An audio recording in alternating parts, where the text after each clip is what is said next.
ቤተ ክርስቲያን ስደት ላይ ነች። ግን የቤተ ክርስቲያን ስደት ስብከት አያስቆምም። የቤተ ክርስቲያን መከራ ወንጌል እንዲስፋፋ ነው ያደርገው። የሚሰግዱ ባለስልጣናትን ይስጠን። አንዳንድ ሰው ስልጣን ላይ ሲወጣ ይሳለማል። ቤተ ክርስቲያን አይሳለም። ባይሆን ገንዘብ ካለ የሚያስፈልግ እርዳታ ካለ ልስጣችሁ ብሎ ኪሱ ይገባል። መጥቶ አያነግስም። ከመጣም በቃ ጅንን ብሎ የክብር ወንበር ለብቻ ተሰጥቶት ተቀምጦ ንግግርም ሲያደርግ መንግስት የሃይማኖት ተቋማትን ያበረታታል ምናምን ነው የሚለው። ጥጋቡ አይቻልም። የትም ቦታ ስልጣን ቢኖርህ በእግዚአብሔር ፊት ግን ትንሽ ነህ አይደለም? አዎ፣ ማንኛውም ስልጣን ከእግዚአብሔር ይበልጣል። ነቢየ እግዚአብሔር ዳዊት ምን አለ? ወደ እግዚአብሔር ቤት እንሂድ ባሉኝ ጊዜ ባለስልጣን ብትሆን ከእግዚአብሔር በላይ ስልጣን የለም። ንጉስ ብትሆን የነገስታት ንጉስ ማን ነው? እግዚአብሔር ነው። ሊሰግድ ወደ ኢየሩሳሌም ወጥቶ ነበር። ትንሽም ይሁን ትልቅም ስልጣን ያላችሁ ይህንን የምትሰሙ ሰዎች ከስልጣናችሁ ማን ይበልጣል? እግዚአብሔር ይበልጣል። ትንሽ ሀብት ሲኖረው ሰው ትንሽ ዕውቀት ሲኖረው ይጀነናል። ለመስገድ ለመሳለም ራሱ ይኮፈሳል፣ ይቸገራል። ይህ የኢትዮጵያ ሰው ግን ሊሰግድ ወደ ኢየሩሳሌም ሄዶ ነበር። መንፈሳዊ ጉዞ የሚሄዱ ባለስልጣናት፣ ጸሎት የሚያደርጉ ባለስልጣናት ያስፈልጉናል እኮ። የሚጸልይ ህዝብን ለመምራት እኮ ሳትጸልይ አይሆንም። የሚጾም ህዝብ ለመምራት እየበላህ አይሆንም። ምእመናን መጽሐፍ ቅዱስ እናነባለን ወይ? ቤታችን ስንገባ ገልጠነው ስናውቃለን? በጣም ብዙ ሰው እኮ መጽሐፍ ቅዱስን የሚጠቀመው ለቅዠት ነው። እንዳያቃዠው ወይ በራስጌው ወይ በግርጌው አድርጎ ተሳልሞ ያስቀምጠዋል። መሳለሙ ጥሩ ነው። እርኩስ መንፈስ ያርቃል። አዎ የእግዚአብሔር ቃል ነው ያርቃል። እሱ አይደለም። የመጽሐፍ ቅዱስ ክብሩ ግን መነበቡ ነው። መመን ተከድኖ መቀመጡ አይደለም፣ መነበቡ ነው። ወጣቶች ስልካችን ላይ ከምናጠፋው ሰዓት መጽሐፍ ቅዱስ ላይ የምናጠፋው ሰዓት ካልበለጠ ክርስቲያኖች አይደለም። ጠዋት ከእንቅልፋችሁ ስትነቁ መጀመሪያ በእጃችሁ የምትፈልጉት ስልክ ነው ወይስ መጽሐፍ ቅዱስ? እንደው ሳናነበው ልንሞት ነው። ይሄ እኮ መጽሐፍ ለእኛ ነው የተጻፈው። መለኮታዊ ደብዳቤ እኮ ነው። ላንተ ላንቺ ነው የጻፈው እግዚአብሔር። በእርግጥ መጽሐፍ ቅዱስ ስለ ኢትዮጵያ ክፉ ነገር ተናግሮ አያውቅም። በአብዛኛው ከኦሪት መጽሐፍት ብትነሱ ኢትዮጵያ በክፉ ተነስታ አታውቅም። በአብዛኛው በጥሩ ነገር ነው ስለ ኢትዮጵያ መጽሐፍ ቅዱስ የሚናገር። ከ40 ጊዜ በላይ ኢትዮጵያ የሚለው ስም መጽሐፍ ቅዱስ ላይ አለ። ከስንት በላይ? እግዚአብሔር ያሳያችሁ። ተራ ነገር እንዳይመስላችሁ፣ እኛ ስለተጻፍን ነው። ምናልባት ኢትዮጵያ በሚለው ቦታ ላይ አሜሪካ የሚል ቃል ቢሆን ኖሮ የተጻፈው ዓለም ነበር የሚደበላለቀው። እርግጠኛ ነኝ ገንዘባቸው ላይ ያትሙታል። እንደ ሀገር ምድሩን ነበር የሚያንቀጠቅጡት። 40 ጊዜ ስሟ በመጽሐፍ ቅዱስ የተጻፈች ሀገር ናት ኢትዮጵያ። ኢትዮጵያ ግን ራሷ ሐሳብ አቅርባ የተጠመቀች ሀገር ነች። እናጥምቅሽ ተብላ አይደለም። ነዋማይ እነሆ ውሃ መኑ ይከላአኒ ተጠምቆ እንዳልጠመቅ የሚከለክለኝ ምንድን ነው? መኑ ይከላአኒ ማን ነው የሚከለክለኝ? ውሃ ይዋለ አለ። ይገርማል። ኢትዮጵያዊ ጃንደረባ ፊልጶስ በሰበከው ስብከት እዛው ነው የወሰነው። ተምሮ ተጠመቀ። ቆይ ላስብበት ትንሽ ላሰላስለውና በሚመጣው ዓመት ልሰግድ ስመጣ በዚሁ ታጠምቀኛለህ አላለ። ለድህነት ቀጠሮ አያስፈልግም። የመዳን ቀን መቼ ነው? ዛሬ ነው። ተሰብኮ ሲጨርስ ወሰነ። እኛንን ተሰብከን መወሰን ያቃተን። ንስሐ ግቡ የሚል ትምህርት ሰምተን አቤት ትምህርት የዛሬው ትምህርት ብለን እንሄዳለን። ንስሐ ግቡ የተባለው ምን እንድናደርግ ነው? ንስሐ እንድንገባ። ስጋውን ደሙን ተቀበሉ የሚል ትምህርት ስንሰማ ከንፈራችን እንመጣለን። አቤት እንደ ዛሬ ተናገሩት እንደ ልብ ይነካል። እንሄዳለን፣ እንረሳዋለን። ጃንደረባው ግን እነሆ ውሃ እንዳልጠመቅ የሚከለክለኝ ምንድን ነው? እነሆ ካህን ንስሐ እንዳትገቡ የሚከለክላችሁ ምንድን ነው? እነሆ ካህን ባይኖርሽ እነሆ ካህን ንስሐ እንዳንገባ የሚከለክለን ምንድን ነው? እነሆ ቤተ መቅደስ እንዳናስቀድስ የሚከለክለን ምንድን ነው? እነሆ ቁርባን እንዳንቆርብ የሚከለክለን ምንድን ነው? እነሆ መጽሐፍ ቅዱስ እንዳናነበው የሚከለክለን ምንድን ነው? እንድትወስኑ ነው የምትማሩት። ለጠቅላላ እውቀት አይደለም ትምህርት። ዘና እንድትሉ ሐሳባችሁ እንድትረሱ አይደለም ትምህርት። ጭንቀት እንዲለቃችሁ አይደለም ትምህርት። እሱ በጣም ትንሽ ውጤት ነው። ዋናው ነፍሳችሁን ማዳን ነው።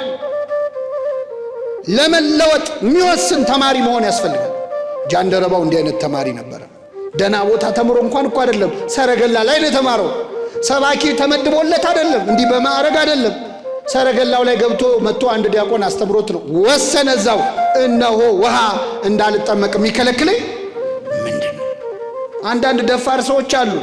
አልገባ ሲላቸው ቆይ እስቲ ብለው ያነቡና እንደሚመስለኝ እንዲህ ማለት ነው ይላሉ። እንዲህ አይባል። መጽሐፍ ቅዱስ ሐሳብ መስጫ ሳጥን አይደለም። የሚያስረዳን ሰው ያስፈልጋል። መጽሐፍ ቅዱስን የምናነበው ከቤተ ክርስቲያን ጋር ሆነን ነው። ፊልጶስን መጠየቅ፣ አባቶችን፣ ካህናትን፣ መምህራንን መጠየቅ ያስፈልጋል። ዝም ብለህ መጽሐፍ ቅዱስ እንደገባኝ እንደተረዳው ብለህ መፈትፈት አትችልም። አያችሁ፣ ቤተ ክርስቲያን ባለስልጣናትን ደጅ መጥናት የለባትም። ባለስልጣናት ናቸው ቤተ ክርስቲያንን ደጅ መጥናት ያለባቸው። ለእኛ ተጽፎ ሳናነበው ልንሞት ነው። ቢዚ ነኝ እኔ እኮ መጽሐፍ ቅዱስ ባነብ አልጠላም፣ ግን የሥራዬ ጸባይ አይመቸኝም ልትሉ ትችላል። የፈለገ ባይመቻችሁ ከጃንደረባው የበለጠ ስልጣን ግን የላችሁ። ይቅርታ አድርጉ። ከጃንደረባው በላይ ቢዚ ልትሆኑ አትችሉ። የሀገር ገንዘብ ነው የሚያስተዳድረው፣ ባለስልጣን ነው። ብዙ ጉዳዮች ያሳስቡታል። መጽሐፍ ቅዱስ ከማንበብ ግን አላቆመም። ጉዞ ተጉዞ ተሳልሞ አገር አቋርጦ ሲመለስ እናውቃለን እኮ እኛ መንፈሳዊ ጉዞ ሄደን ስንመለስ ምን እያደረግን ነው የምንመለሰው? እየበላን እየጠጣን አይደል እንዴ? እየበላን እየጠጣን ስንሄድ እየዘመርን እንሄዳለን። ስንመለስ ሌላ ነገር አይደል እንዴ? አንዳንድ ሰው እኮ አንዳንድ ጉዞ ባይሄድ ሁሉ ይሻላል አይደል?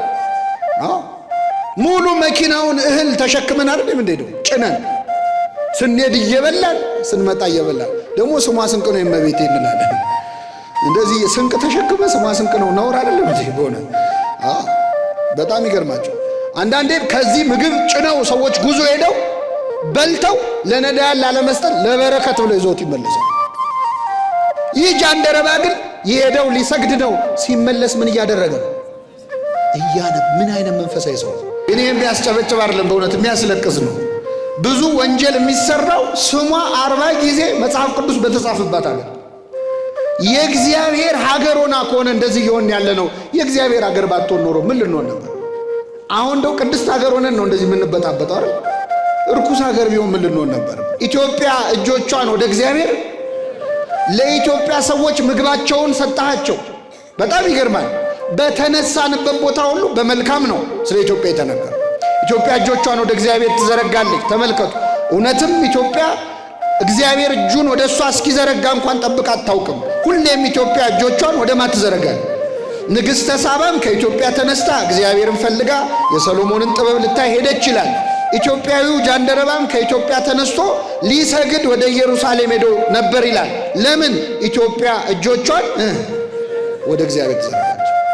የሮሜ መልእክት ላይ እኮ እግዚአብሔር ምርር ብሎት የተናገረው ቃል አለ። የሮሜ መልእክት ላይ ቀኑን ሙሉ ወደ እስራኤል እጆቼን ዘረጋዋል። ቀኑን ሙሉ ወደማይታዘዙ ወደ እስራኤላውያን እጆቼን ዘረጋው። እግዚአብሔር እጁን ወደ እስራኤል ዘርግቷል፣ ወደ ኢትዮጵያ ግን አልዘረጋም። ለምን? ኢትዮጵያ ራሷ እጆቿን ወደ እግዚአብሔር ትዘረጋለች። እኛ እሱ እስኪፈልገንም አንጠብቅም፣ እኛም ፈልገዋል። ኢትዮጵያውያን ደጅ ሲጸኑ የኖሩት ለሌላ አይደለም። አሁን ነው እንጂ ተሰደን ለምግብ፣ ተሰደን ለእንጀራ፣ ተሰደን ችግር ለመፍታት ሰው ሀገር የተገኘ ነው። መጽሐፍ ቅዱስ ላይ ያሉት ኢትዮጵያውያን ወደ ሌላ ሀገር ከሄዱ ጥበብ ፈልገው ነው፣ መጽሐፍትን ፈልገው ነው፣ ታቦተ ጽዮንን ፈልገው ነው። ሄደው ይዘው የሚመጡት መጽሐፍ ነው። ሄደው ይዘው የሚመጡት መስቀል ነው፣ ታቦት ነው፣ ወንጌል ነው። አሁን እኔ ዛሬ የኢትዮጵያን የገንዘብ ሚኒስትር መኪና ላይ ቁጭ ብለው ሲያነቡ በሩን ከፈታ አድርጌ የሚያነቡት ይገባውታል ብላቸው ምንድን ነው የሚሉ? እገባለሁ፣ እኔ ራሴ እገባለሁ፣ ለዚች ንግግሬ ዋጋ ከፍላለሁ። እኛ እኮ ትዕቢተኞች ነን። እማናውቀውን ነገር እንኳን አላውቅም ማለት እንኳን ፈልግ እማናውቀው እኔ እንጃ አላውቀው። እኔ ሰው በትትና ሲጠይቅ የማውቀው አንድ ነገር ነው። እሱ አሁን ስንት ሰዓት ነው የሚለው ብቻ። ስንት ሰዓት ነው ትላላችሁ እንላለን። ከዛ ውጭ እኮ መጠየቅ አንፈልግም። አላዋቂ ላለመባል ያለን ፍርሃት፣ ሌላ ሰው ላለመጠየቅ ያለን ጭንቀት። ምን ነበር እንኳን ይላሉ አንዳንድ ሰዎች ጥያቄ ሲጠይቁ። አያውቁትም እኮ ግን አውቀው ነበር ጠፍቶብኝ ነው ለማለት ማለት ትዕቢት አለች። አያችሁ፣ ምን ነበር እንኳን ይላሉ። እዚህ ዜና አበው ላይ በጣም የሚገርም ታሪክ አንድ ጊዜ አንብቤያለሁ። ከኔ ጋር ናችሁ? አንድ አባት መጽሐፍ ቅዱስ ሲያነብ ትርጉሙ አልገባው ቢል ቢሰራ አልገባው። የቤተ ክርስቲያናችን ስርዓት ደግሞ አንድ የመጽሐፍ ቅዱስ ቃል አልገባ ካለህ ተመላልሳ አንብበው፣ ደጋግመው፣ ጸሎት እያደረክ ደጋግመው ይላል እና ይህ አባት ጸሎት እያደረገ ቢደግመው ያ ቃል ሊገባው አልቻለም። አይ ይህንንማ ሳይገልጽልኝ አርፌ አልቀመጥም ብሎ ጾም ጀመረ። አንድ ሱባኤ ይጸልይና 7 ቀን ይጾምና ተመልሶ መጥቶ ያችን ጥቅስ ሄዶ ያነባታል። አሁንም አይገባው። 2 ሱባኤ አይገባው። 3 ሱባኤ ዓመት ሙሉ ጾመ። ዓመት ሙሉ እግዚአብሔር አልገለጠለት። በጣም አዘነና በቃ እዚህ ገዳም ካሉ አባቶች ብዙ መነኮሳት አሉ እና አንድ አባት ጋር ሄጄ ልጠይቅ ብሎ ሊጠይቅ ሲወጣ የእግዚአብሔር መልአክ በር ላይ ቆሞ ደነገጠ እና ሰገደ በመልአኩ ፊት። ምንድነው አለው? አይ ሱባኤ ይዘህ ስትጠይቅ የነበረውን ልተረጉምልህ እግዚአብሔር ልኮኝ ነው የመጣሁት። እንዴ ዓመት ሙሉ ስጸልይ ስለምን ለምን አልገለጠልኝም? አሁን ለምን ገለጠልኝ እግዚአብሔር አለው። ዓመት ሙሉ የጸለይከውን ጸሎት አይደለም እግዚአብሔር የሰማው። ወንድምህን ለመጠየቅ ልትሄድ ስትል አሁን ትህትና ገብቷል ማለት ነው። ማንን ለመጠየቅ ስለፈለግ? ወንድምህን። ስለዚህ እግዚአብሔር አሁን ይገልጥልሃል። ወንድምህ ላያውቀው ይችላል። እግዚአብሔር አንዳንዴ ሰው መጠየቃችንን ራሱ ትህትናችንን ማየት ይፈልጋል። በስመ አብ ወወልድ ወመንፈስ ቅዱስ አሃዱ አምላክ አሜን።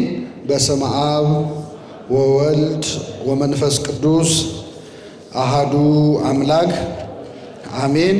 በስመ አብ ወወልድ ወመንፈስ ቅዱስ አሃዱ አምላክ አሜን።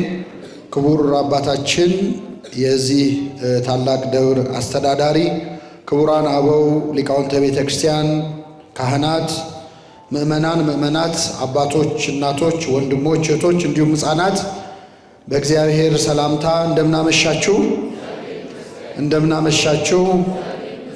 አሜን። ምሕረት ቸርነቱን አብዝቶ እስከዚህ ያደረሰን በዕድሜያችን ላይ የዛሬዋን ዕለት ይችን ሰዓት የጨመረልን የአባቶቻችን አምላክ ልዑለ ባሕርይ እግዚአብሔር ስሙ የተመሰገነ ይሁን።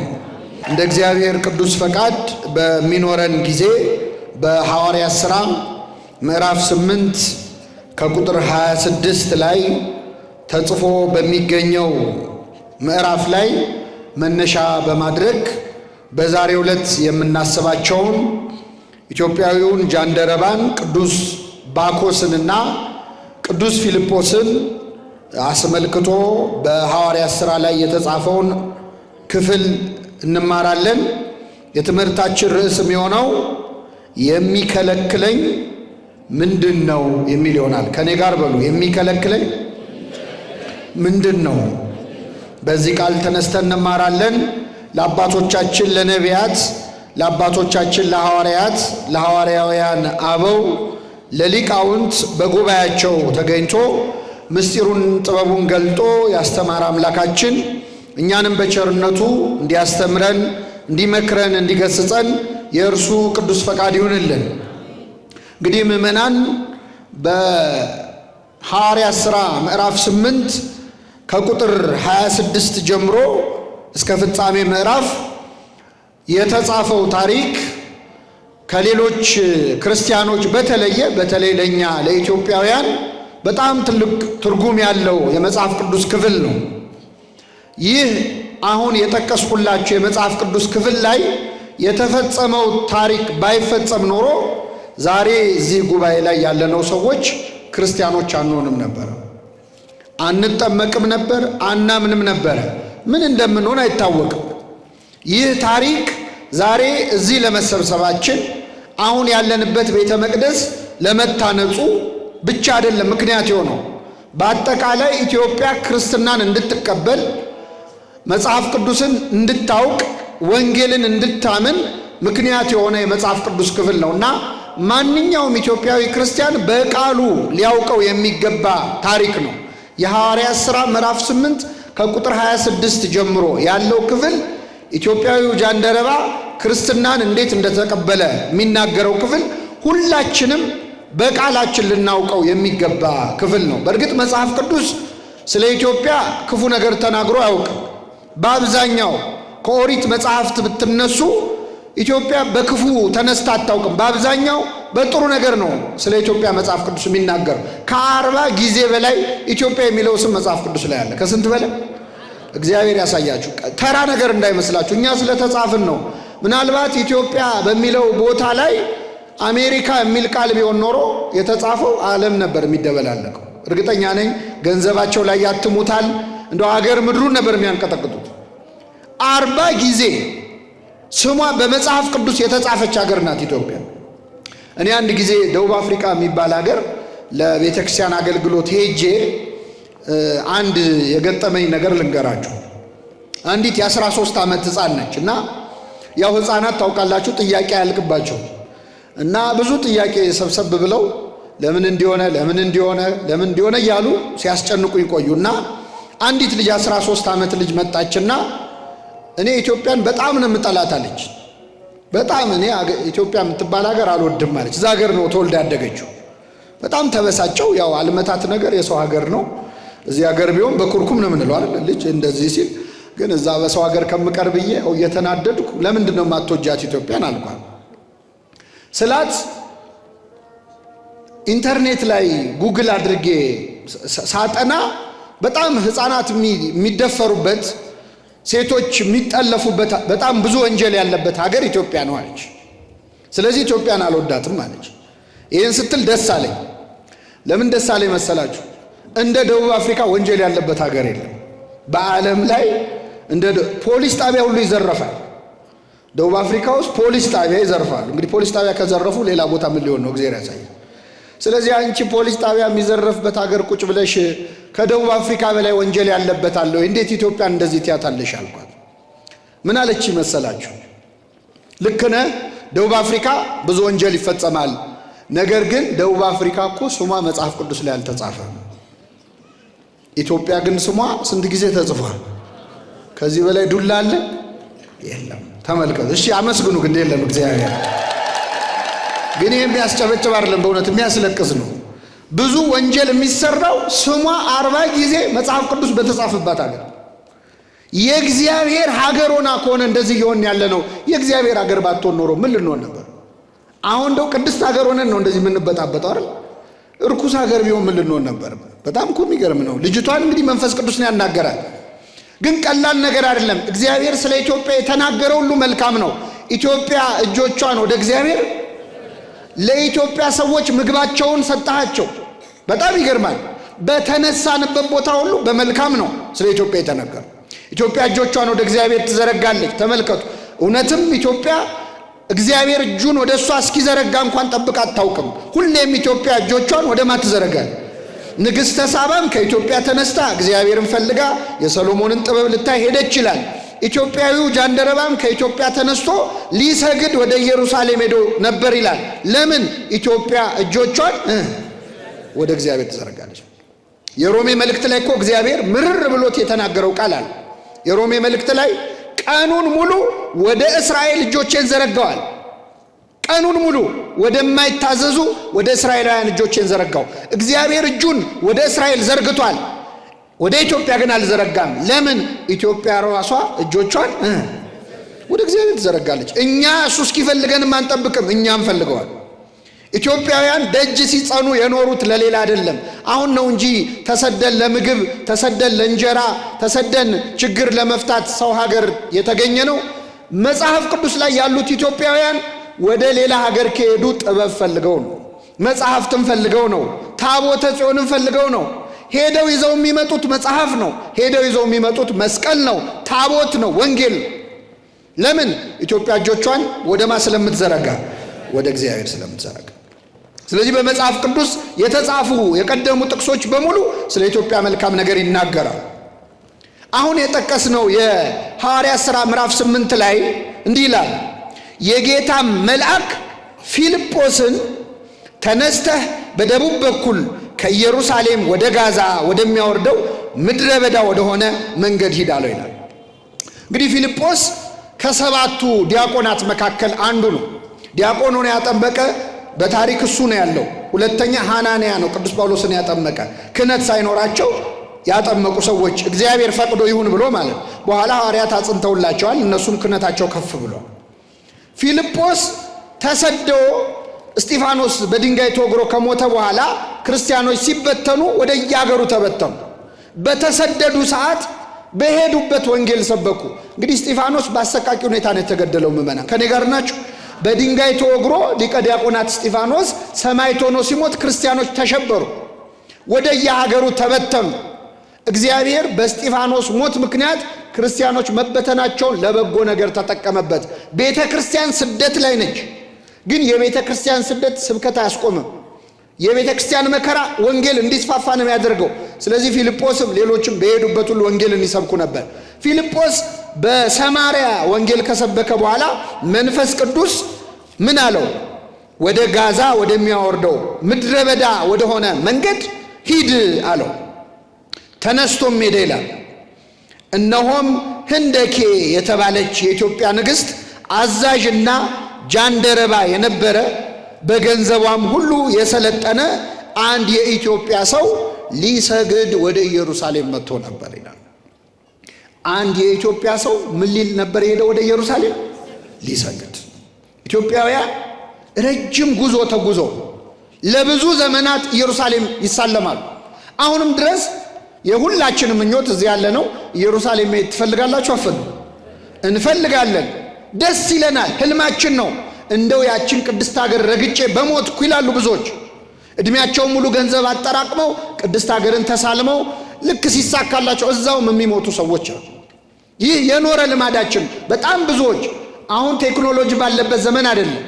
ወደ ኢየሩሳሌም ሄደው ለመስገድ መንገድ ሲሄዱ ሽፍታ ገድሏቸው የሞቱ፣ አውሬ በልቷቸው የሞቱ በየመንገዱ ብዙ አባት እናቶቻችን አሉ። በረከታቸው ይደርብን። ስለዚህ ሊሰግድ አንድ የኢትዮጵያ ሰው ሊሰግድ ወደ ኢየሩሳሌም መጥቶ ነበር። ይህ ሰው ተራ ሰው አይደለም፣ ባለስልጣን ነው። በንግሥት ህንደኬ በገንዘቧ ሁሉ የሰለጠነ ጃንደረባ ነው ይላል። ጃንደረባ ማለት ምዕመናን፣ በመጽሐፍ ቅዱስ ሁለት አይነት ትርጉም አለው። አንደኛ በሰው እጅ በሆነ ምክንያት የመራቢያ አካሉ የተሰለበ ሰው ማለት ነው። ስልብ የሆነ ሰው የመጀመሪያው ትርጉሙ ይሄ ነው። ሁለተኛ ጃንደረባ ማለት ባለስልጣን ማለት ነው። ሁለተኛ ትርጉሙ እሱ ነው። ሶስተኛ መናኝ መነኩሴ ማለት ነው። ጌታችን መድኃኒታችን ኢየሱስ ክርስቶስ ስለ መንግሥተ ሰማያት ራሳቸውን ጃንደረባ ያደረጉ ሰዎች አሉ ይላል። ስለምን ራሳቸውን ጃንደረባ ያደረጉ? ስለ መንግሥተ ሰማያት። እነማን ናቸው እነዚህ? መነኮሳት ናቸው። ማግባት መውለድ ሲችሉ ራሳቸውን የሰለቡ ማለት በስጋ አይደለም፣ አካላቸውን አይደለም፣ ሰውነታቸውን ምኞታቸውን ሰልበው ለእግዚአብሔር ራሳቸውን የለዩ ቅዱሳን መነኮሳት መናንያን ሕፃዋን የሆኑ በፈቃዳቸው መናኞች አሉ። ሶስት ትርጉም አለው አልኳቸው። አንደኛ የተሰለበ ሰው፣ ሁለተኛ ባለስልጣን፣ ሶስተኛ የመነኮሰ ወይም መናኝ የሆነ ሰው። ስንት ትርጉም አለው? ይህ ኢትዮጵያዊ ጃንደረባ ከሶስቱ የትኛው ነው? የተሰለበ ነው? ባለስልጣን ነው? ወይስ ድንግል ነው? የትኛው ነው ምዕመናን? የተሰለበ እንዳልሆነ እኔ አንድ ማስረጃ ልንገራችሁ። ይህ ሰውዬ ከኢትዮጵያ ተነስቶ ሊሰግድ ወዴት ነው ሄደው? አቤት፣ ወደ ኢየሩሳሌም። ወደ ኢየሩሳሌም ገብቶ ለመስገድ የመጀመሪያው መስፈርት ምን እንደሆነ ታውቃላችሁ? መገረዝ ነው። የመጀመሪያው መስፈርት ምንድን ነው? መገረዝ ነው። ለመገረዝ ምን ያስፈልጋል? የተሰለበ ሰው ሊገረዝ ይችላል? አይችልም። የተገረዘ ሰው ነው መስገድ የሚችለው። ግዝረት ያልፈጸመ ሰው ገብቶ መስገድ አይችልም። የተሰለበ ሰው ደግሞ ወደ ኢየሩሳሌም ወደ ቤተ መቅደስ ገብቶ መስገድ አይችልም። ይሄ ኦሪት ላይ የተጻፈ ሕግ ነው። ስለዚህ ይህ ሰው ገብቶ ኢየሩሳሌም ሰግዶ ነው የወጣው። በዚህ ምክንያት ጃንደረብነቱ የሥጋ መጉደል ወይም የአካል መሰለብ እንዳልሆነ እናውቃለን። ባለስልጣን ነው። አዎ ባለስልጣን ነው። በምን? በንግሥት ህንደኬ በገንዘቧ ላይ ሁሉ የሰለጠነ ጃንደረባ ነው የሚለው። ጃንደረባ ማለት ባለስልጣን ማለት ነው። ይህ ሰው ባለስልጣን ነበረ። ብዙ ጃንደረቦች አሉ። ጲጥፋራ ለምሳሌ ኦሪት ዘፍጥረት ላይ የፈርዖን ጠጅ አሳላፊ የቤቱ አዛዥ የነበረው ጃንደረባ ነበረ ይላል። ሚስት ነበረው። ሚስቱ እንደውም ዮሴፍን እስከ ማስቸገር ደርሳ ተጽፏል በታሪክ ላይ። ስለዚህ ጃንደረባ የተባሉ ባለስልጣኖች አሉ። ይህ ሰው ባለስልጣን ነው። ገንዘብ አለው፣ ባለሀብት ነው። ከኢትዮጵያ ተነስቶ ኢየሩሳሌም ለመሄድ የራሱ ሰረገላ ያለው፣ የራሱ የሚያነበው መጽሐፍ ያለው ትልቅ ባለሀብት ነው፣ ባለስልጣን ነው። ግን ሊሰግድ ወዴት ሄዶ ነበረ? የሚሰግዱ ባለስልጣናትን ይስጠን። አንዳንድ ሰው ስልጣን ላይ ሲወጣ ይሳለማል። ቤተ ክርስቲያን አይሳለም። ባይሆን ገንዘብ ካለ የሚያስፈልግ እርዳታ ካለ ልስጣችሁ ብሎ ኪሱ ይገባል። መጥቶ አያነግስም።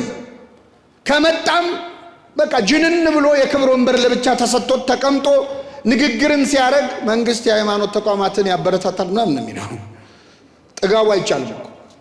የትም ቦታ ስልጣን ቢኖርህ በእግዚአብሔር ፊት ግን ትንሽ ነህ አይደለም? አዎ ማንኛውም ስልጣን ከእግዚአብሔር ይበልጣል።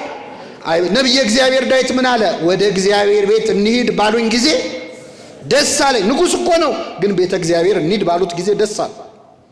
ለምንድን ነው ደስ ያለው? መጥቶ ሊጀነን መጥቶ በክብር ሊቀመጥ አይደለም። ዳዊት በእግዚአብሔር ቤት መጣልን መረጥኩ ነው ያለው። ምን ማለት መረጥኩ? መጣልን። ባለስልጣን ብትሆን ከእግዚአብሔር በላይ ስልጣን የለም። ንጉሥ ብትሆን የነገስታት ንጉሥ ማን ነው? እግዚአብሔር ነው። ሊሰግድ ወደ ኢየሩሳሌም ወጥቶ ነበር። ትንሽም ይሁን ትልቅም ስልጣን ያላችሁ ይህንን የምትሰሙ ሰዎች ከስልጣናችሁ ማን ይበልጣል? እግዚአብሔር ይበልጣል። ለእግዚአብሔር የምንሰግድበት ልብ ይስጠን። ትንሽ ሀብት ሲኖረው ሰው ትንሽ ዕውቀት ሲኖረው ይጀነናል። ለመስገድ ለመሳለም ራሱ ይኮፈሳል፣ ይቸገራል። ይህ የኢትዮጵያ ሰው ግን ሊሰግድ ወደ ኢየሩሳሌም ሄዶ ነበር ይላል። መንፈሳዊ ጉዞ የሚሄዱ ባለስልጣናት፣ ጸሎት የሚያደርጉ ባለስልጣናት ያስፈልጉናል እኮ። የሚጸልይ ህዝብን ለመምራት እኮ የተፈጸመው ታሪክ ባይፈጸም ኖሮ ዛሬ እዚህ ጉባኤ ላይ ያለነው ሰዎች ክርስቲያኖች አንሆንም ነበር፣ አንጠመቅም ነበር፣ አናምንም ነበር። ምን እንደምንሆን አይታወቅም። አንድ የኢትዮጵያ ሰው ሊሰግድ ወደ ኢየሩሳሌም መጥቶ ነበር። ሲመለስም በሰረገላ ተቀምጦ የነቢዩን የኢሳይያስን መጽሐፍ ያነብ ነበር ይላል። ምን አይነት አስገራሚ ሰው ነው! ከኔ ጋር ናችሁ ምእመናን? ባለስልጣን ነው የሰውዬ፣ ባለ ሀብት ነው።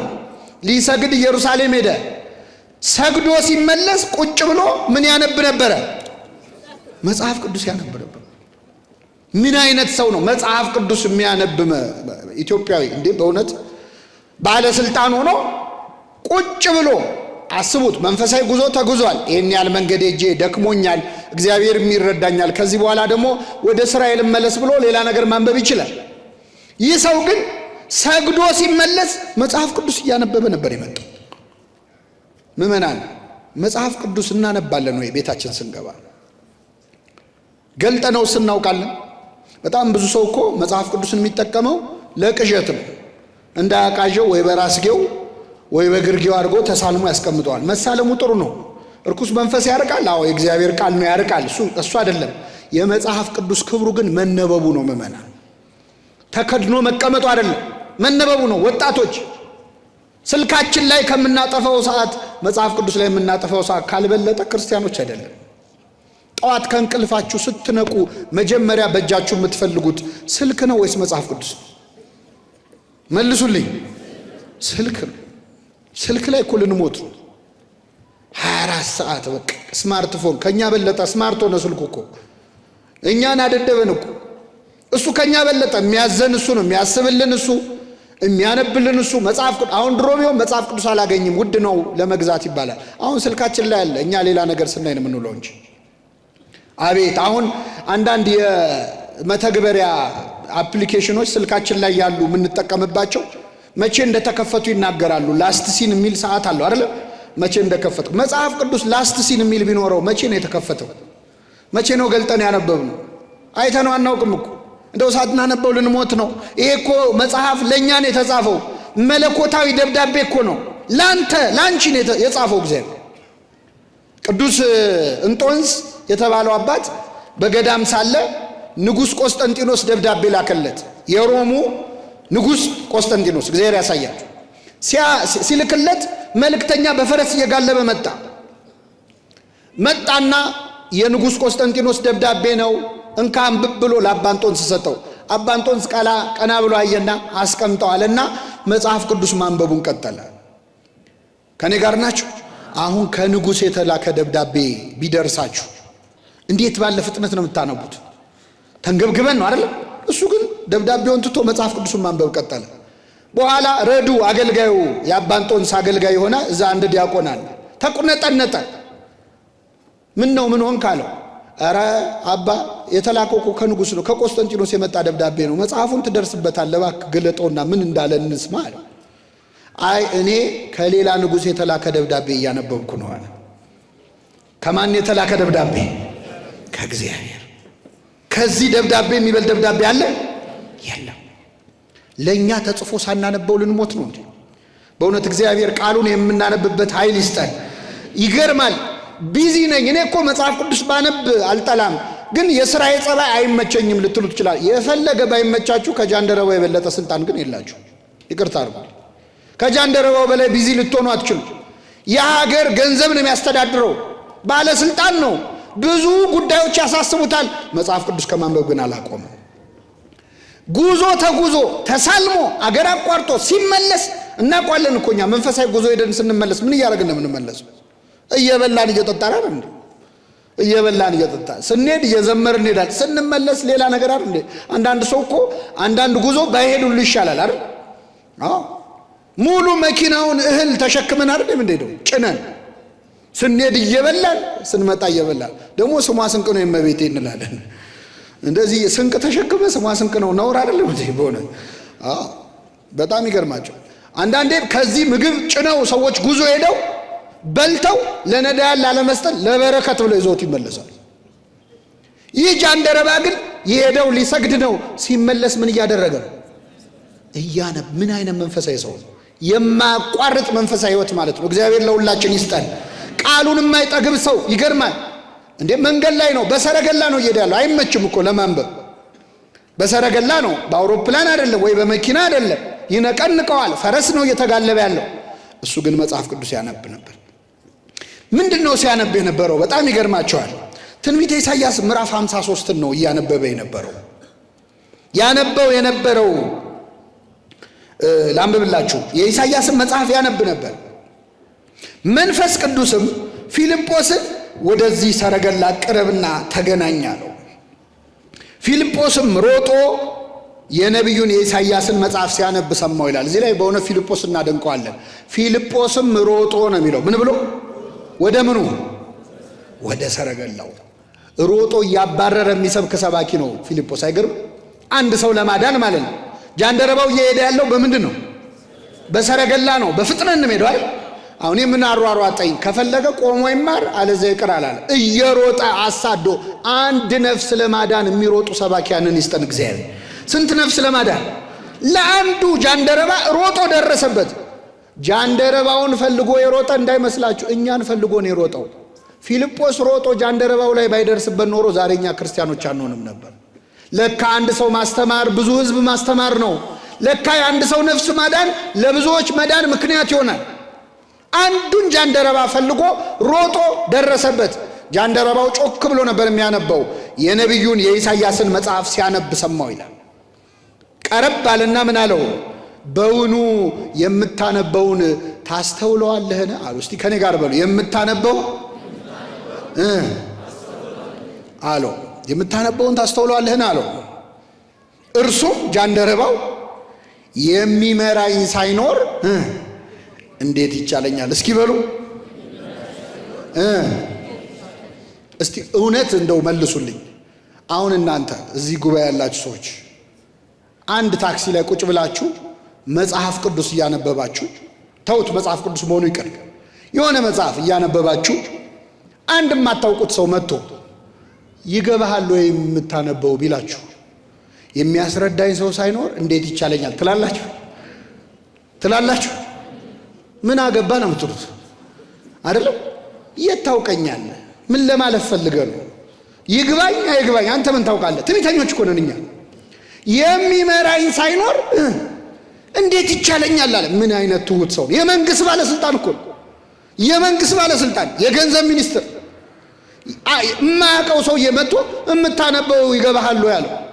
አሁን እኔ ዛሬ የኢትዮጵያን የገንዘብ ሚኒስትር መኪና ላይ ቁጭ ብለው ሲያነቡ በሩን ከፈታ አድርጌ የሚያነቡት ይገባዎታል ብላቸው ምንድን ነው የሚሉኝ? እገባለሁ፣ እኔ ራሴ እገባለሁ። ለዚች ንግግሬ ዋጋ ከፍላለሁ። ባለስልጣን ነው። ኧረ ጥጋብ ብሎ እነዛ አካባቢ ያሉትን ወታደሮች ግረፉት ማለት ይችላል። የት ታውቀኛለህ ማለት ይችላል። የሚያስረዳኝ ሳይኖር እንዴት ይቻላል? እኛ እኮ ትዕቢተኞች ነን። እማናውቀውን ነገር እንኳን አላውቅም ማለት እኮ አንፈልግም። እማናውቀው እኔ እንጃ አላውቀው። እኔ ሰው በትትና ሲጠይቅ ማቀው አንድ ነገር ነው። እሱ አሁን ስንት ሰዓት ነው የሚለው ብቻ። ስንት ሰዓት ነው ትላላችሁ እንላለን። ከዛ ውጭ እኮ መጠየቅ አንፈልግም።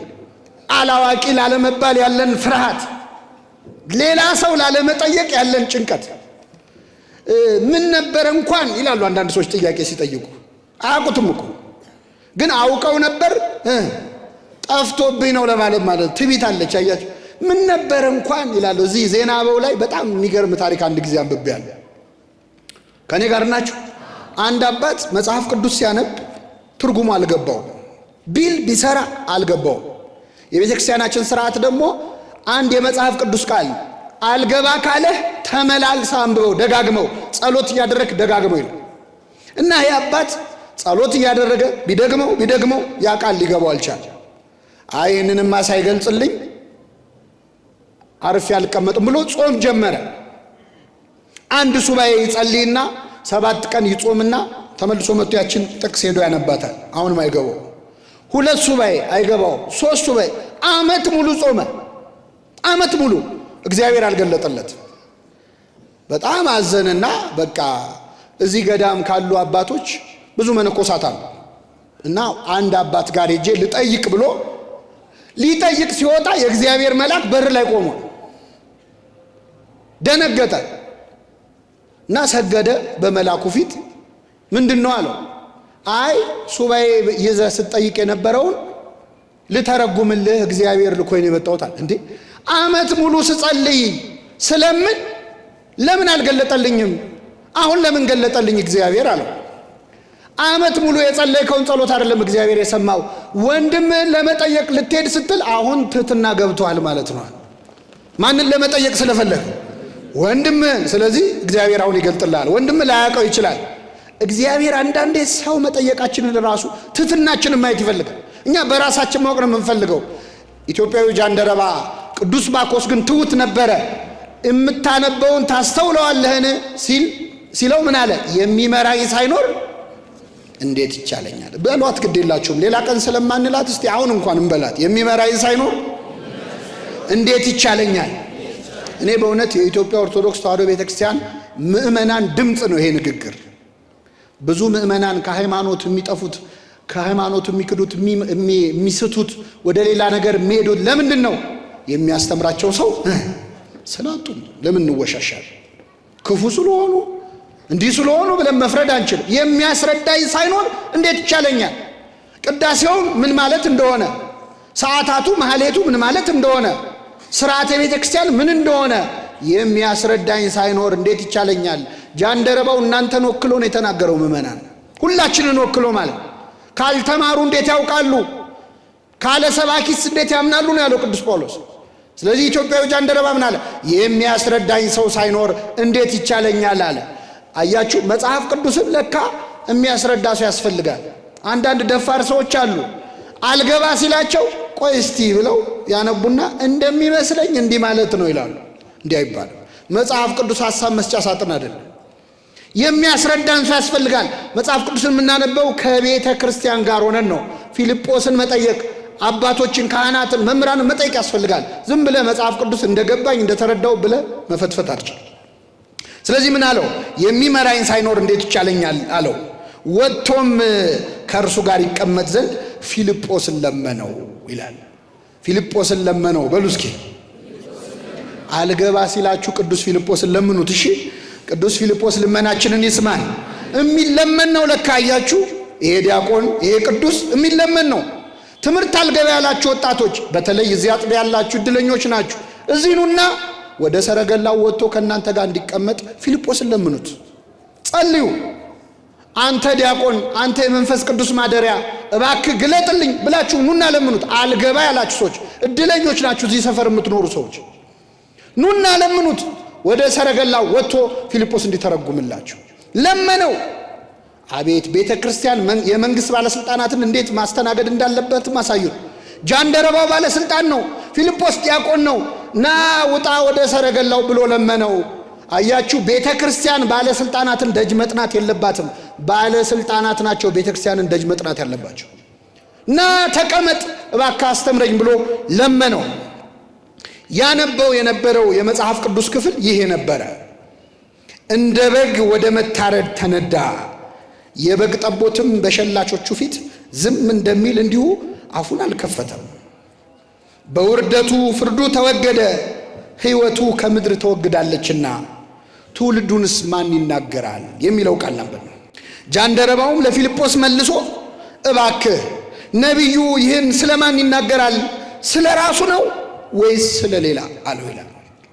የሊቅ ጥያቄ የጠየቀው ስለ ራሱ ነው ወይስ ስለ ሌላ? ገብቶታል? አያችሁ፣ ነቢያት የሚናገሩት ወይ ስለ ራሳቸው ነው ወይ ስለ ሌላ ነው የሚለውን ያውቃል። ተራሰው አይደለም፣ አንባቢ ነው፣ ኦሪትን ያውቃል። ስለዚህ ነቢዩ ይህን ስለማን ተናግሮታል? ስለ ራሱ ነው ወይስ ስለ ሌላ? ምርጫ ነው። ደረቅ ጥያቄ አይደለም የጠየቀው፣ ምርጫ ነው የሰጠው። እስቲ መልስልኝ አለ። ፊልጶስ መለሰለት። ቃሉን መለስ ብለን እንየው። እንደ በግ ወደ መታረድ ተነዳ ይላል ትንቢተ ኢሳይያስ ምዕራፍ 53 አምስተኛው ወንጌል ብለው ይጠሩታል አባቶቻችን። ወንጌላት ስንት ናቸው? ስንት ናቸው? 4። አምስተኛው ወንጌል ትንቢተ ኢሳይያስ ነው። ለምን ካላችሁ ደረቅ ሐዲስ ወይም ደግሞ የብሉይ ኪዳን ወንጌል ተብሎ ነው የሚጠራው። ስለ ክርስቶስ ያልተነገረ ነገር የለም በትንቢተ ኢሳይያስ ላይ። ልደቱን እነሆ ጽንሰቱን እነሆ ድንግል ትጸንሳለች ወንድ ልጅም ተብሎ፣ ልደቱን ሕፃን ተወልዶልናል ወንድ ልጅም ተሰጥቶናል ተብሎ፣ ስቅለቱን፣ ሞቱን፣ ትንሣኤውን ያልተነገረ ነገር የለም። ትንቢተ ኢሳይያስ ብሉይ ኪዳን ላይ የተጻፈ ሐዲስ ኪዳን። ኢሳይያስ 53 ደግሞ እንዴት ከባድ መሰላችሁ! ኢሳይያስ ዓርብ ዕለት ክርስቶስ ሲሰቃይ በመንፈስ ቅዱስ መነጽር ታየው። ደሙ ሲንጠፈጠፍ ታየው። መሸከም አልቻለም። የሰማነውን ነገር ማን አምኗል? የእግዚአብሔር ክንድ ለማን ተገልጧል አለ። እኛ ነቢያት፣ እኔና እኔን የመሰሉ ነቢያት የሰማነውን ነገር ማን አምኗል? የእግዚአብሔር ክንድ የተባለ ወልደ እግዚአብሔር ኢየሱስ ክርስቶስ እዱ መዝራይቱ ለአብ፣ የአብ እጁ የአብ ክንዱ ተብሎ ልዑል ክንዱን ሰደደልን የሚባለው እግዚአብሔር ወልድ ለማን ተገልጧል? እንደ ቡቃያ እንደ ስር አድጓል። በዘር አይደለም፣ ተዘርቶ አይደለም፣ በድንግልና ነው የተወለደው። ባየነው ጊዜ እንወደው ዘንድ ደም ግባት የለውም። ዓርብ ዕለት ተሰቃይቶ ክርስቶስ የተሰቀለ ሥጋ ነበር የሚመስለው። ዓርብ ዕለት ጌታችን ፊቱ በደም ተለውሶ ነበረ። ተገርፏል፣ ተሰቃይቷል። ስለዚህ ባየነው ጊዜ እንወደው ዘንድ ምን የለውም? ደም ግባት የለውም። የተናቀ የተጠላ ሆኖ ነው ያገኘነው አለ። እንደ በግ ለመታረድ ተነዳ። በሸላቾቹ ፊት ዝም እንደሚል በግ እንዲሁ አፉን አልከፈተ። በግ ሲሸለት ቆዳውን ጸጉሩን ሊሸልቱት ሲጎትቱት አረ ብርድ ነው አትንኩኝ አይልም፣ ዝም ብሎ ነው የሚጎተተው። እንደ በግ ለመታረድ ተነዳ። በሸላቾቹ ፊት ዝም እንደሚል በግ አፉን አልከፈተም። እንደውም ምስጢረ መለኮትን ተዋህዶን የተናገረው እንደ በግ ለመታረድ ተነዳ ብሎ በስጋ መሞቱን፣ በሸላቾቹ ፊት ብሎ ደግሞ በመለኮቱ ያው መሆኑን። ሲሸለት አይሞትም አይደል በግ። ስለዚህ በመለኮቱ ያው በስጋው ግን መሞቱን፣ ሞተ በስጋ እንደምንለው ማለት። ይህንን ተናገረ። በሸላቾቹ ፊት ዝም እንደሚል በግ እንዲሁ አፉን አልከፈተም። በውርደቱ ፍርዱ ተወገደ። ጲላጦስ መርምሮት ነፃ ሊያደርገው ይገባ ነበር። መርምሮት ሲጨርስ ግን ክርስቶስ ያን ቀን ተዋርዶ ስለዋለ በውርደቱ ፍርዱ ተወገደ። የቅንነት ፍርድ አልተፈረደለትም። ጌታችን ዓርብ ዕለት የተሰቃየው ስቃይ ለኢሳይያስ ቁልጭ ብሎ ታይቶት ነበር። ከዚያ ምን አለ? ቁስሉን አየና በእርሱ ቁስል እኛ ተፈወስናል። ክርስቶስ ዓርብ ዕለት ቆስሎ ነበረ። በነገራችን ላይ ጌታችን ከመሰቀሉ በፊት የተገረፈው ይበልጣል እና በመገረፉ ምክንያት ዓርብ ዕለት የሚያየው ሰው የሚያየው አጥንትና ስጋ ነበር መስቀል ላይ የሚያየው። ከሁሉም በጣም የሚገርማችሁ ጌታችን ተገርፎ 2 ጊዜ ልብሱን ገፈውታል። ከተገረፈ በኋላ 2 ልብሱን ተገፉ። ምን ማለት ነው? ሲገረፍ ሰውነቱ ይቆስላል አይደል? ይቆስላል። በዚያ ቁስል ላይ ልብስ ያለብሱታል። የቆሰለ ሰውነት ላይ ልብስ ሲለበስ ምንድነው የሚሆን? ይጣበቃል። ከዛ ልብሱን መልሰው ምን ይሉታል? ይገፉታል። ድጋሚ ይነጩታል ማለት ነው። ለ2 ጊዜ ለ3 ጊዜ የሾህ አክሊል ደፍተውበታል። እያንዳንዱን ስቃይ ደግሞ የሚገርማችሁ አይሁድ ማነው ሮማውያን ሰው ሲሰቅሉ ምንም ቢሆን ትንሽ ሰብአዊነት ስላላቸው መጠጥ ያጠጡታል። ሊሰቅሉት ልክ ሊቸነክሩት ሚስማር ሊያስገቡበት ሲሉ ያጠጡታል። ወይን ጠጅ ምን እንዳይሆን ነው? እንዳይሰማው። ክርስቶስ ጠጅ ሊያጠጡ ሲሉ ተፋው ነው የሚለው። ስለኛ የሚቀበለውን መከራ መቀነስ አልፈለገም። እያንዳንዷን ህመም ታሟል። ከራስ ፀጉሩ እስከ እግር ጥፍሩ ህዋሳቱ ሁሉ ስለ ሁላችን ቆስሏል። በእርሱ ቁስል እኛ ተፈወስን። ቁስል እንዴት ነው የሚፈውሰው? የሰው ቁስል ስትነኩ እኮ የዛ ሰው በሽታ ወደ እናንተ ይጋባል አይደል? የክርስቶስ ቁስል ግን የሚፈውስ ቁስል ነው። በእርሱ ቁስል እኛ ተፈወስን። ይህንን እያነበበ ጃንደረባው ግራ ገብቶት ነበር። ምንድነው እያለ ያለው ነብዩ? ራሱን የተገረፈው ኢሳይያስ ወይስ ስለሌላ ሰው ነው አለው። ፊልጶስም አፉን ከፈተ፣ አንደበቱን ከፈተ፣ ወንጌልን ሰበከለት ይላል። ከዚያ ተነስቶ ወንጌልን በደንብ አስተማረው። በመንገድም ሲሄዱ ወደ ውሃ ደረሱ ይላል። ጃንደረባው እነሆ ውሃ እንዳልጠመቅ የሚከለክለኝ ምንድን ነው አለ። እስኪ በሉ እነሆ ውሃ። አረ በሉ ግድ የላችሁ። እንዳልጠመቅ የሚከለክለኝ ምንድን ነው? አይገርምም? ኢትዮጵያውያን ውሃ ሲያዩ ጥምቀት ትዝ ይላቸዋል። ጃንደረባው ላጥምቅ ተብሎ አይደለም የተጠመቀው። ውሃ ሲያይ ራሱን ሐሳብ ያቀረው። ይገርማል። ብዙ የአፍሪካ ሀገሮች ፈረንጆች መጥተው ሚሽነሪዎች ሰብከዋቸው ነው ክርስትናን የተቀበሉት። ኢትዮጵያ ግን ራሷ ሐሳብ አቅርባ የተጠመቀች ሀገር ነች። እና ጥምቅሽ ተብላ አይደለም። ነዋማይ እነሆ ውሃ መኑ ይከላአኒ ተጠምቆ እንዳልጠመቅ የሚከለክለኝ ምንድን ነው? መኑ ይከላአኒ ማን ነው የሚከለክለኝ? ውሃ ያዋለ አለ። ይገርማል። ኢትዮጵያዊ ጃንደረባ ፊልጶስ በሰበከው ስብከት እዛው ነው የወሰነው። ተምሮ ተጠመቀ። ቆይ ላስብበት፣ ትንሽ ላሰላስለውና በሚመጣው ዓመት ልሰግድ ስመጣ በዚሁ ታጠምቀኛለህ አላለ። ለድህነት ቀጠሮ አያስፈልግም። የመዳን ቀን መቼ ነው? ዛሬ ነው። ተሰብኮ ሲጨርስ ወሰነ። እኛንን ተሰብከን መወሰን ያቃተን። ንስሐ ግቡ የሚል ትምህርት ሰምተን አቤት ትምህርት የዛሬው ትምህርት ብለን እንሄዳለን። ንስሐ ግቡ የተባለው ምን እንድናደርግ ነው? ንስሐ እንድንገባ። ስጋውን ደሙን ተቀበሉ የሚል ትምህርት ስንሰማ ከንፈራችን እንመጣለን። አቤት እንደ ዛሬ ተናገሩት እንደ ልብ ይነካን እንሄዳለን፣ እንረሳዋለን። ጃንደረባው ግን እነሆ ውሃ እንዳልጠመቅ የሚከለክለኝ ምንድን ነው? እነሆ ካህን ንስሐ እንዳትገቡ የሚከለክላችሁ ምንድን ነው? እነሆ ካህን ባይኖርሽ እነሆ ካህን ንስሐ እንዳንገባ የሚከለክለ ምንድን ነው? እነሆ ቤተ መቅደስ እንዳናስቀድስ የሚከለክለ ምንድን ነው? እነሆ ቁርባን እንዳንቆርብ የሚከለክለ ምንድን ነው? እነሆ መጽሐፍ ቅዱስ እንዳናነበው የሚከለክለ ምንድን ነው? እንድትወስኑ ነው የምትማሩት። ለጠቅላላ እውቀት አይደለም ትምህርት። ዘና እንድትሉ ሐሳባችሁን እንድትረሱ አይደለም ትምህርት። ጭንቀት እንዲለቃችሁ አይደለም ትምህርት። እሱ በጣም ትንሽ ውጤት ነው። ዋናው ነፍሳችሁን ማዳን ነው። ለመለወጥ የሚወስን ተማሪ መሆን ያስፈልጋል። ጃንደረባው እንዲህ አይነት ተማሪ ነበረ። ደና ቦታ ተምሮ እንኳን እኮ አይደለም ሰረገላ ላይ ነው የተማረው። ሰባኪ ተመድቦለት አይደለም፣ እንዲህ በማዕረግ አይደለም። ሰረገላው ላይ ገብቶ መጥቶ አንድ ዲያቆን አስተምሮት ነው ወሰነ። እዛው እነሆ ውሃ እንዳልጠመቅ የሚከለክለኝ ምንድን ነው? ለምን አትወስኑ? ባለ ትዳሮች ለምን ስጋው ደግሞ አትቀበሉም? አብራችሁ ለምን አትቆርቡ? ምን ይከለክላችኋል? የሚከለክለኝ ምንድን ነው? በሉ እስኪ የሚከለክለኝ ምንድን ነው? ያዘን እስቲ ብዙ ነገር እኮ መወሰን አቅቶናል። የሚከለክለኝ ምንድን ነው ማለት ያስፈልጋል። ምን አለው ፊልጶስ? ኢየሱስ ክርስቶስ የእግዚአብሔር ልጅ እንደሆነ ፊልጶስም በፍጹም ልብህ ብታምን ተፈቅዷል። ካመንክ ተፈቅዷል። የሚከለክሉን ነገሮች ሁሉ ከልክለውን አይቀሩም። ምእመናን በፍጹም ልባችን ካመንን ምን ብሏል? ተፈቅዷል። እምነት ነው እግዚአብሔር የሚፈልገው ከኛ። ይህን ጊዜ ጃንደረባውን መልሶ ኢየሱስ ክርስቶስ የእግዚአብሔር ልጅ እንደሆነ አምናለሁ አለ። ኢየሱስ ክርስቶስ የማን ልጅ እንደሆነ በጣም ይገርማቸዋል። ይሄ እኮ ገና እኮ አሁን ነው የተማረው። እዛው ሰረገላው ላይ ነው ያመነው። በል የምትጠመቅ ከሆነ ኢየሱስ ክርስቶስ የእግዚአብሔር ልጅ ነው በልና አጠምቅሃለሁ አላለውም። እሱ ያለው ምንድን ነው? በፍጹም ልብህ ምን ብትል ብታምን ተፈቅዷል ሲለው ኢየሱስ ክርስቶስ የእግዚአብሔር ልጅ እንደሆነ አምናለሁ አለ።